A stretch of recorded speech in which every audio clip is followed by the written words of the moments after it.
Hey, welcome to Life After Nursing School.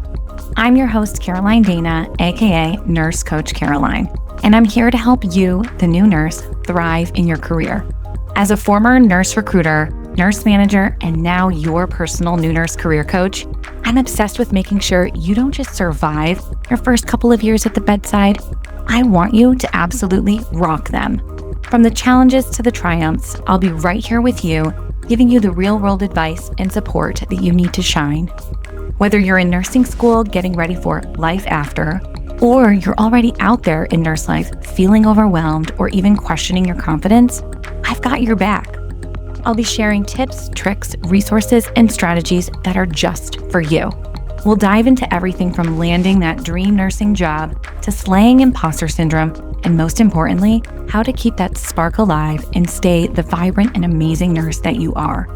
So if you're ready to tackle the things nursing school did not cover, like how to build a career, trust yourself, and keep your passion strong, then get comfortable because we are about to dive in and make nurse life the best life.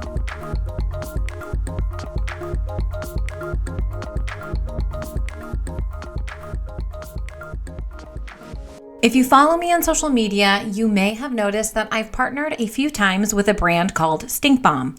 And today I'm so excited to introduce you to the nurse behind it.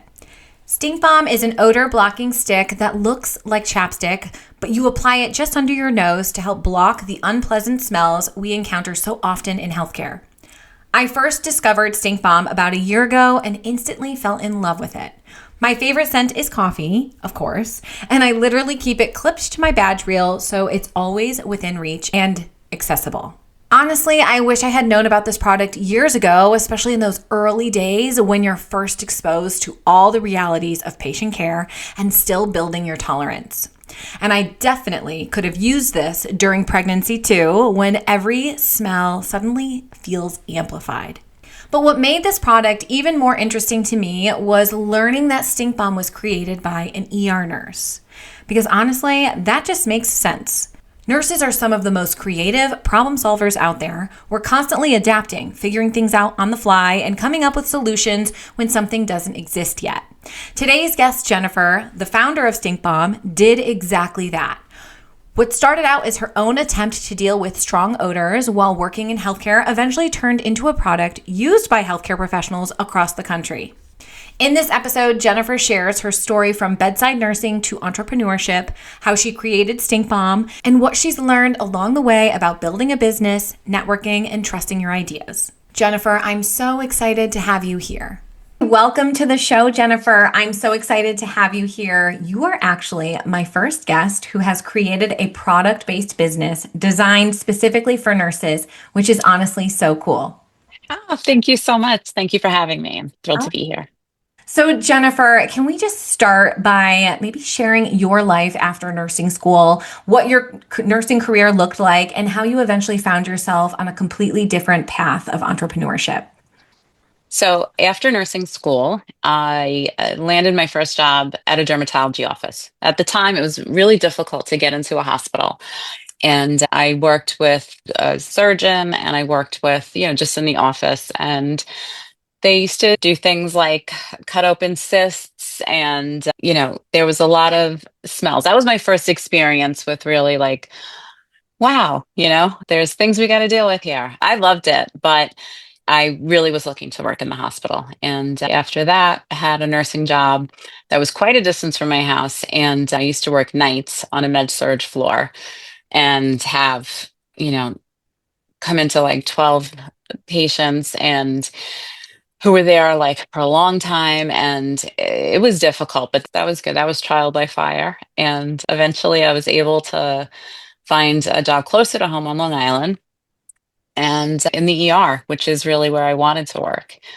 And that was really where I learned about my sensitivities to odors and that I needed to do something about it. So, what did that look like? You're in the ER, you're smelling all these smells, and you're like, I've had enough. Like, how did that transpire where you're like, somebody, Uh, something? yeah. I remember one time walking into a room and just being knocked over, and the doctor was nebulizing orange juice in the room because he thought that that would help. Oh, and and it didn't. And I always carried with me the little jar of vapor rub, yeah. and I would use that. And that was helpful. It wasn't easy to carry. And you know, nobody else had it, and everybody was sticking their fingers in it and stuff during a code or whatever. And not that I mind sharing, but it just, I needed something better than that. And then I was thinking that it has to be something. So I really started researching, looking for a product, and there was nothing. So I said, I've got to do something. I tried like the essential oil necklace and things like that. So I just started playing around with different things and came up with something that worked. And I also had the idea that if it didn't look like something that was for odors, that it would also kind of be nice to my patients because, people would just walk in and just start spraying and put on masks and stuff, and they were embarrassed. Patients are so embarrassed. And, you say things like, oh, this is why you're here. We're here to help. Don't worry, blah, blah, blah.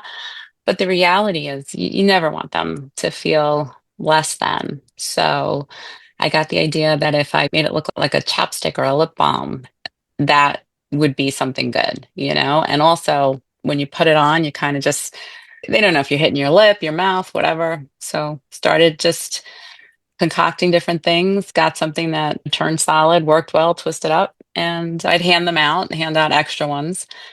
I That's love how that. this all came about. I feel like leave it to an ER nurse to like MacGyver a fix. I feel like Yeah. we're always doing something in the ER, like making an extension Oh, for yeah. tubing that we don't have or whatever that is. So You're not kidding. yeah, I feel like how cool is this that you noticed there was a gap in the marketplace and there was a need here and you researched, nothing seemed to work. And I'm thinking of that vapor rub. I mean, it is kind of in a bigger tub. That's annoying to carry around. And so Yeah, you do have created something in a chapstick. It's almost like in disguise, like you said, you put it under right under your nose. The patients aren't really aware you're doing it. They're probably in quick glance thinking, oh, she's putting on chapstick, which again is so nice for their dignity, doesn't have absolutely. that same embarrassing experience. Right. I know so many times, and we have a couple people I feel like you work with that just love that room spray. And they go in and they're spraying it around the patient. And I mean, the patient knows what they're Yeah, doing. And granted, I get it. And sometimes that really does need to be done because of the odor, but it's just such a terrible experience, I think, from the patient's standpoint. absolutely. Absolutely. And if they're aware, you got to put yourself in their shoes.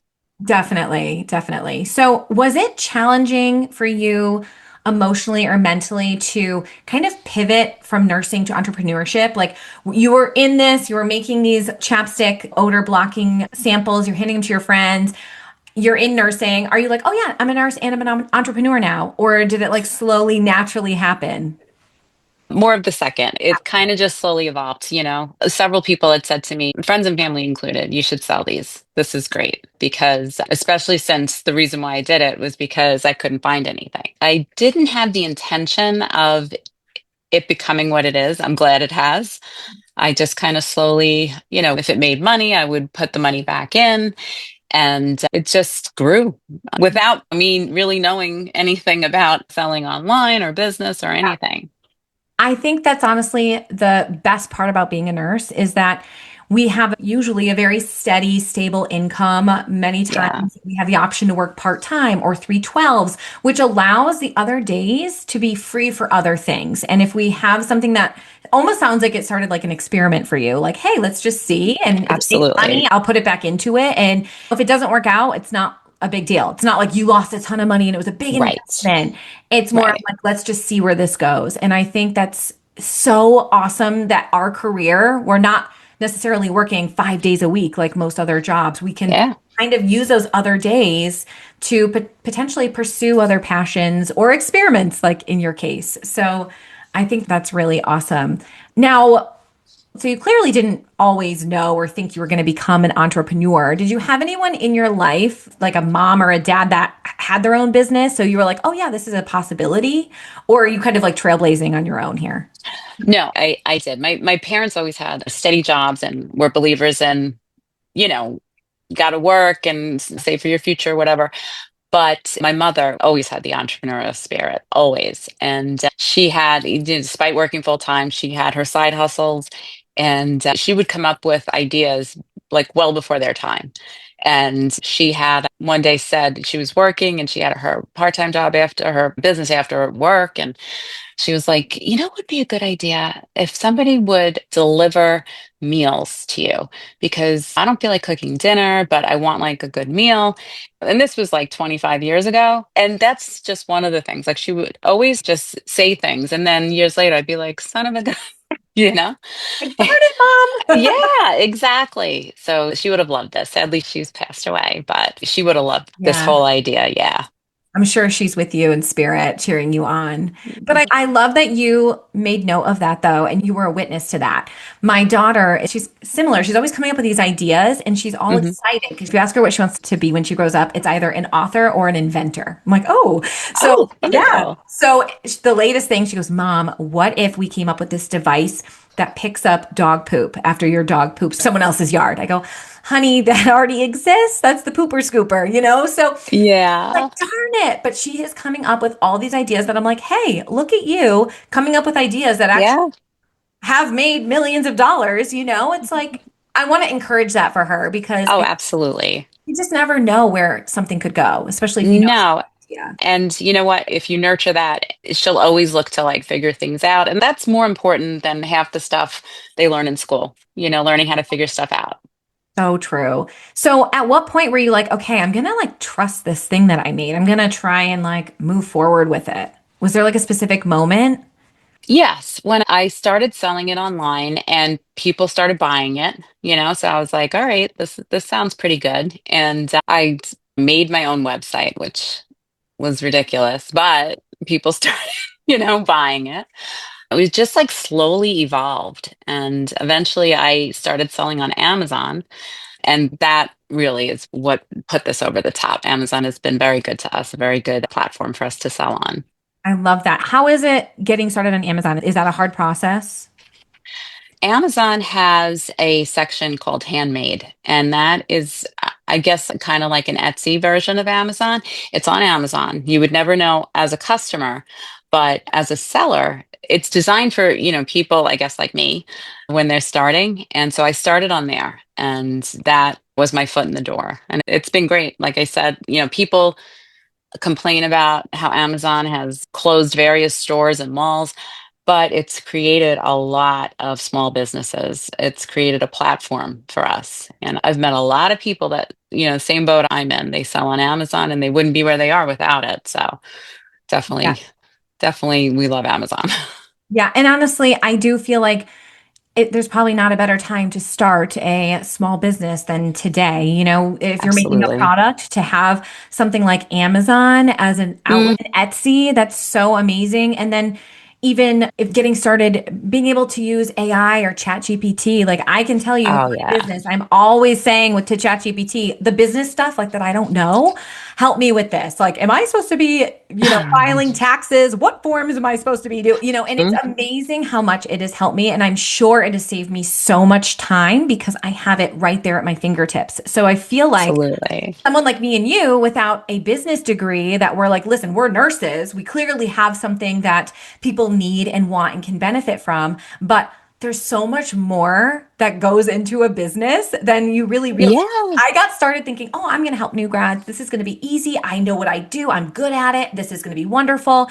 And then you realize, wait, I need a website. Wait, I need an email list. Wait, I need, like all of these things, tracking my expenses, like a back end for my website. The amount of things that you don't realize you're going to have to learn, Yeah. mine for the most part, base business is incredible. It's a lot, but this is a great time to do it because we have so many resources at our fingertips to learn. Right. There's no time like the present. I wish I had ChatGPT back then because now it makes spreadsheets for me. There's a lot of things that we can do now that we couldn't even do a couple of years ago. Um, Yeah, it's true. I have it like look at a lot of my data, like what are my conversion yes. rates? What about this? What's sort of the gold standard? What should I be shooting for? Just because Yep. I don't know that stuff, Right. It's like, listen, give me trending vital signs or lab work or something like that. I understand, but Yeah, like, we got that. Yeah, yeah. But I do think we are so lucky to be nurses too, to just be able to kind of create something while having a steady job or income Absolutely. without that pressure. Because it's like you don't need Yeah. to feel the pressure of having to make a sale or having to make this work and not having to put so much money up front or get investors, you know? Right. So that is really helpful. Yeah. Working 3 days a week was what did it for me. I wouldn't have been able to do this if I had, a 9 to 5, for sure. Yeah, definitely. Now, what would you say has been your biggest lesson that entrepreneurship has taught you, whether it's been about your business or yourself? It has taught me to really, tune everybody out who has not achieved some level of success that I'm looking to achieve. Many people will be like, oh my gosh, that's so risky. That's this, that's that. You just have to focus, don't listen to anybody, listen to your gut and listen to people who've been there before, who've done things before. You don't have to figure everything out on your own, but find people that you could trust. The internet, it's a great resource, but you're not going to find the same kind of quality referrals that you would get from networking, from talking to people that you know. So people in my circle who I've brought into my circle are just what I rely on. Yeah, I agree with you. You are not going to take advice from someone, like for your example, someone who's not selling a product, right? Like, why are you going to take advice from someone that hasn't done or achieved what you want to, what you're Exactly. aspiring to, right? That makes sense. And I talk networking a lot on this show because there's so much power behind it. And also, the nursing profession has been rated the number one most trusting profession for Hmm. 20 plus years in a row. So it's so great when we can connect with other nurses that have done things and we say, hey, how'd you do this? Can you give me any advice? Many times we're happy to help each other and also we're very Yeah. like honest and transparent about it. I've hopped on many calls with other nurses that are like, "Hey, I want to start a coaching business. Would you just talk to me for 20 minutes about what you've learned?" I'm the first one to say, "I wasted time on that. Don't do this." Because Yeah. like I'm happy to share my knowledge, and I think that that's such a great resource. Networking is so powerful. It really is. And, the first step is if you don't know people who are involved in whatever you want to be involved with, Yeah. reach out. I'm sure the person who reached out to you wasn't a friend or whatever, it was probably somebody who'd seen what you did. And I put myself in a situation where I was able to meet some people. And I met a woman named Kat Golden, who you know, and the reason why we know each other. And she was just like, oh, I'll look at your stuff and I'm not even going to charge you. Like I was ready to hire her. She's achieved some great things. And she's also a nurse. Yep. And, now we work together very closely. But, she helped me find someone good to develop my website because people I'd used in the past weren't good. And, Lord knows when I do things myself, not good. She took over my social media. For those who have followed for a while know it is much better now. And I, going to conferences, things that might be outside of your comfort zone, but I met some great people at Amazon conferences, which you got to be able to, or not able to, you have to be willing to just go up to people, talk to people. And not everybody's going to say, oh, yeah, I'm happy to help you. But there are people who will be like, oh, yeah, that's the guy I use. And, connect you with people who, are good and who can help your business.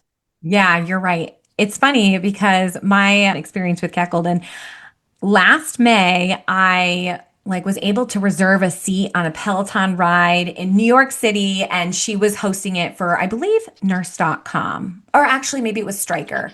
Don't quote me on that. But I Okay. was all excited because I was like, "Ooh, like Peloton." And I also had been following Kat and I'm like, "Wow, she's like business goals, right?" I mean, a nurse Right. turned to business, sold her business, starting another business.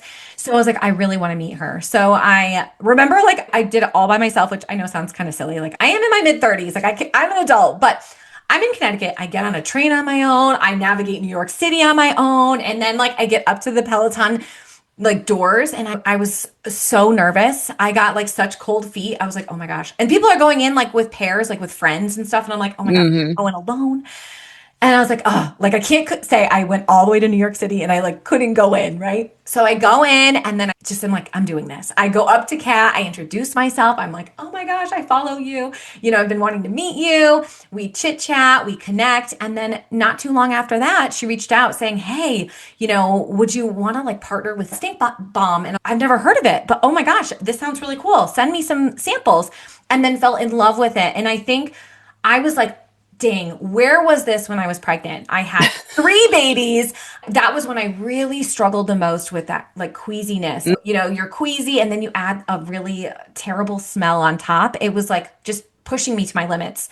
And I was like, darn, everyone needs to know about this, but also like pregnant people. And it's funny, like yes. I know it's like mostly healthcare related and probably nurses and nursing Right. staff are probably the ones that use it the most. But I keep one in my car because my son, he's 8. He comes home from soccer practice and he takes those shin guards off. It smells so bad in the car. His stinky little feet are next to me. I'm like rubbing it all over me. And I'm like, thank gosh that I had this like That's accessible. so But funny. how funny is that? Like I went all Yeah. this way, met Kat, then like me and her connected after, and then now that connected me with your product before I even knew, it was even nurse owned or anything like that. Wow. And so now I just feel like it's so exciting to like finally have you on the show and connect with you and just to hear your story of how this came about. And I just love it. I don't know. Of course, I love nurse. Thank you. So it's No, thank you. such a wonderful product. And I think like you were so strategic in how you made it. Like I love that it looks like a chapstick and you can be discreet and you can keep it in your pocket. And, I even have that like a connector for my badge. Oh, So the holder. yes, I'm like, this is so brilliant, so well done. And I hope people hear this and think, wow, the power of networking. And like, thank goodness Yes. I got over my cold feet before entering Peloton. I did the ride. I did it next to Kat. I was all excited, like starstruck, so it's You just know, wonderful. it's funny. I met Kat so in a similar situation. Okay. I had signed up for an event that her and Katie Duke were hosting in New York City. And it was happening like the day after I was returning from a trip to Italy. Okay. And, but when you do things and you're like, oh, yeah, great idea. Oh, it's fine. It's the next day. And I got home and I was like, "Ugh, I'm Sure. tired, blah, blah, blah." But I pushed myself. And this was in like the end of June, but it ended up being the most hot, humid day ever. And, I'm always like walking wherever I have to go in the city. So I walked there, which was a bad idea. And I get there and it's just like between the humidity and everything. I get in. First thing I do is go to the bathroom to like splash water on my face and, try to like, I don't know, calm down the hair and stuff. And Katie Duke comes out of the bathroom.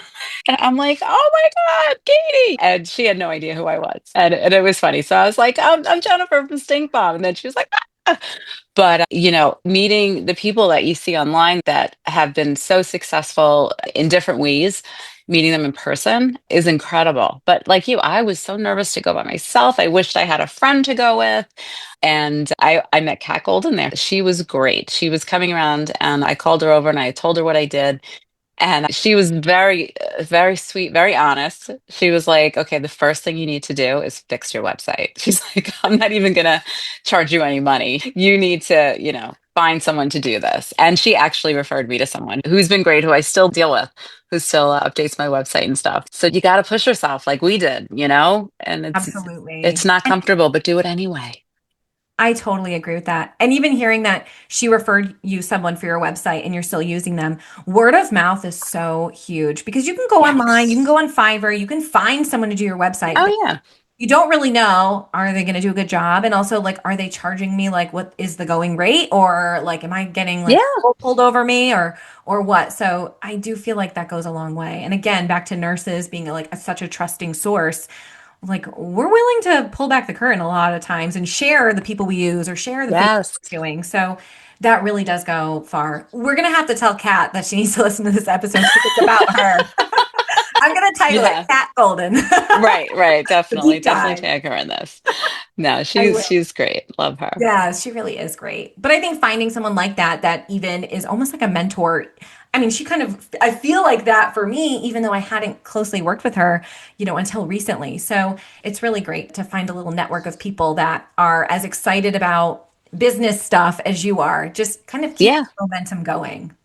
Yes, it is. And I love the nursing connection because it just goes to show you that, the way that as nurses we're always trying to figure stuff out or do a workaround and try to get things to work, that mentality really is a good quality if you want to try and do something. Yeah, I agree with you. I think we're very resilient.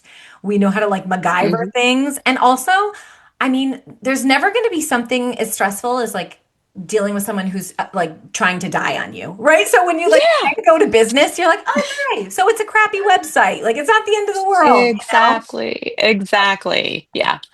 Yeah. Now, looking back for you, is there anything that you wish you did differently in the business sense, or even something that you're like really glad you did early on?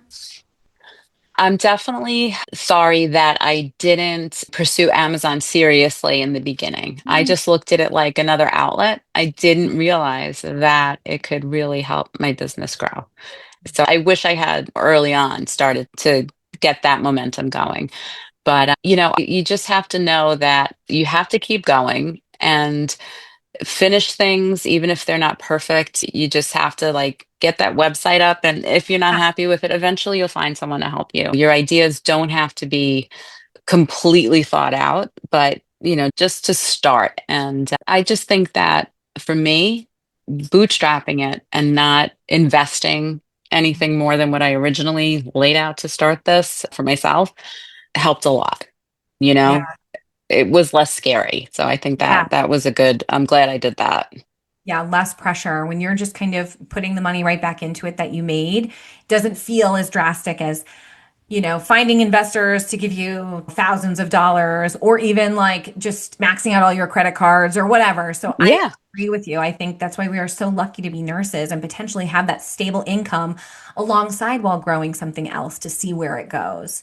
exactly. And I love to like kind of going back to what you said, you don't need to have it all figured out. You don't even need to have, like, sometimes I think we look so far ahead, like, well, how will I ever get there? It's just, what's the next step? Every day, let's just make a Yeah, little bit of progress. We can go back to that website and make it prettier later. Or, like you said, when we get to a certain amount of money, pay somebody to do that. Pay someone that's their zone of genius, because clearly it might not be our own, you know? So right. I think sometimes we get very overwhelmed. Like if there's someone out there listening that's like, oh, I have an idea, but I don't know.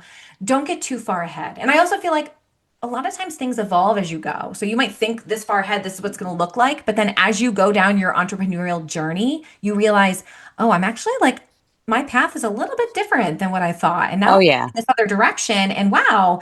And that's like where the excitement happens and the magic happens. And you just kind of let yourself evolve and really meet your clients where they're at so that you can best serve them.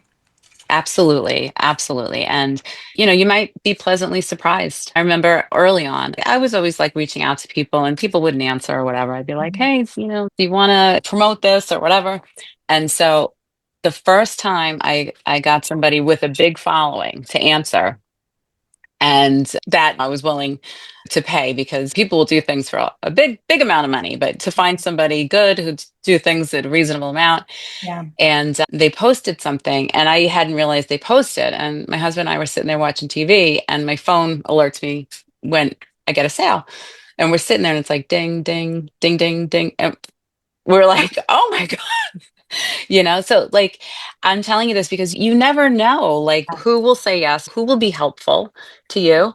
And some of the best people that I work with, a lot of them are nurses, and Mhm. they're not cutthroat. When you find somebody who is a good person and a good business person, they're also a reasonable business person. You get what you pay for, but you don't always have to pay through the nose. Just because something's expensive doesn't mean you're going to get something good out of it. Yeah, that's so true. And I think even when I think of this podcast, when I reach out to my different guests that I've had on the show, almost every single one of them has said, absolutely, I'd love to be on your show. They probably don't even know what my show is about or what, they maybe have Wow. never listened before. But the fact that there are so many nurses out there willing to do that, right? I mean, to be on Yeah, a podcast, take their time out of their day, it's not like this quick little thing. So I'm so appreciative of that. But you also won't know unless you ask. So you do need to put yourself out Yeah. there, reach out and send some personalized message to someone saying, hey, would you consider this?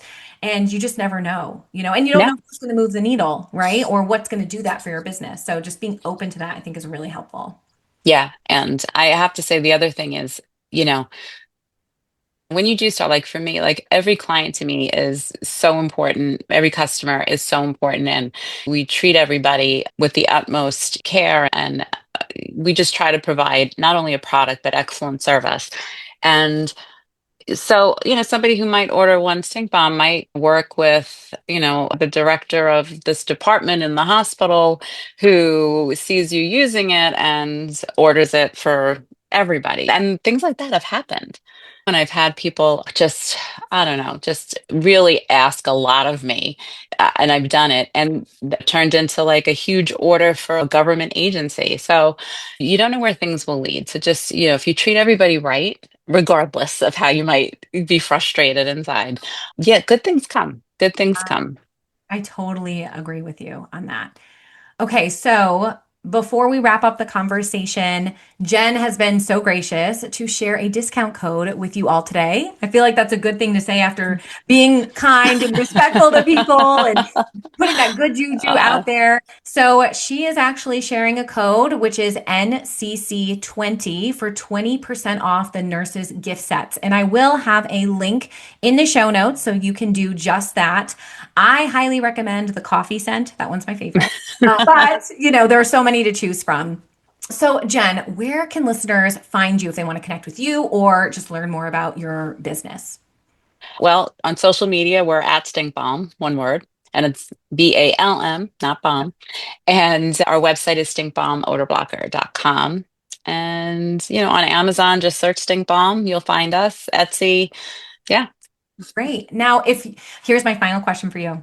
sure. If you could go back in time, what advice would you give new grad nurse Jen? I would tell a new grad nurse, Jen, to step back, take a breath, don't expect to know everything, but expect to have to know where to get your information from because I used to spend hours just worried about what I didn't know and trying to, and it's like, your team is your resources and stuff like that. You will find people who will help you. Even that scary nurse who's been there forever is not going to watch you fall. Your resources are all around you. That's wonderful advice. Well, Jennifer, thank you so much for sharing your nursing and entrepreneurial journey with us today. I truly love hearing from nurses who choose a path that's less traveled and to create a unique impact on other people, not just in their own career, but in healthcare as a whole. This podcast is all about dreaming big and remembering that we get to choose the direction our careers go. And your story is so powerful and a great reminder of that. Thank you again for being Thank you, Karen. guest. It was such a joy. Yes, you're amazing. Thank you. You're amazing. Well, that's it for today's episode of Life After Nursing School. I hope you feel more confident and ready to tackle the challenges that come with starting your nursing career. Remember, the first year or two might not be easy, but with the right mindset, you can overcome anything. If you found value in today's episode, I'd love for you to hit that subscribe button so you never miss a future episode. Also, please consider leaving a review on your favorite podcast platform. It helps so much in reaching other new nurses like you. Thanks for listening, and remember, you've got this. Take care and see you next time.